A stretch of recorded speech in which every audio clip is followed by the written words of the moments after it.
Alright, so this is another story I told before on my main channel, and I thought now would be a good time to talk about it, my experience doing mushrooms. At the time, Tredo was working at Softex and had this coworker named Lee that was able to get shrooms. The first trip was solely Tredo's and we went up to Hightower for the occasion. He said the sky changed colors and the ground under him was turning kaleidoscope. The first time I tripped was with Tredo, Miller and Shoop in the cave. When it kicked in I felt like I was encased in that sapphire candy from Kids Next Door, and then I melted out of it into a pool of water that washed over my body and had me feeling relaxed. It was the first time I ever experienced Candyland, one of the feelings you can get from shrooms, and it's one of the best feelings ever.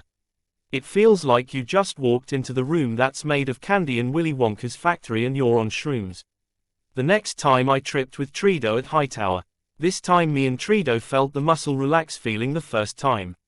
It's this feeling that can happen when the shrooms are just starting to kick in and you feel like you took a bunch of muscle relaxes and painkillers. The next time we got shrooms, me and Tredo got double the amount we paid for. We were supposed to only get 8 GS, but we got hooked up with 16. I wanted to save the other half and trip twice, but Tredo decided to take all 8 of his at once, so I did too.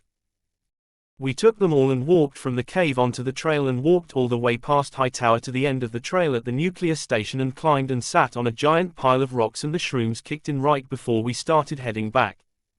When we got back I had gotten 10 feet in front of Tredo by the time we got to the range, and by the time we got to the cave he was having a bad trip while I was in Candyland. He said that he kept trying to tell me to wait up when I got a little bit ahead, but it was like he couldn't talk. Afterwards we went in the house and Tredo laid down on the floor tripping bad.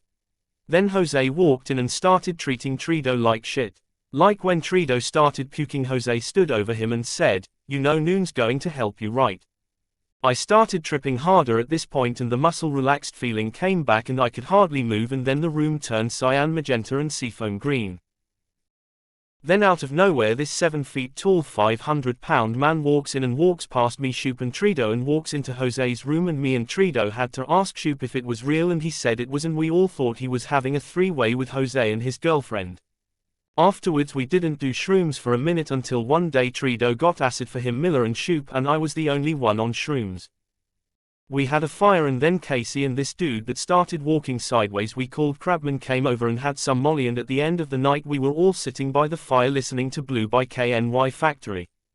I felt really connected to nature, and when I looked up at the stars each star had a cyan, magenta and seafoam green star in a triangle around it. After that I only did shrooms one more time. It was a couple years later and Johnny was hanging out with us and had brought some over, and we ended up taking them later into the day and we both just zoned out while Johnny played racing games. Have you ever done shrooms? Let me know in the comments, but this is Cash and Crash 420 and I'm out.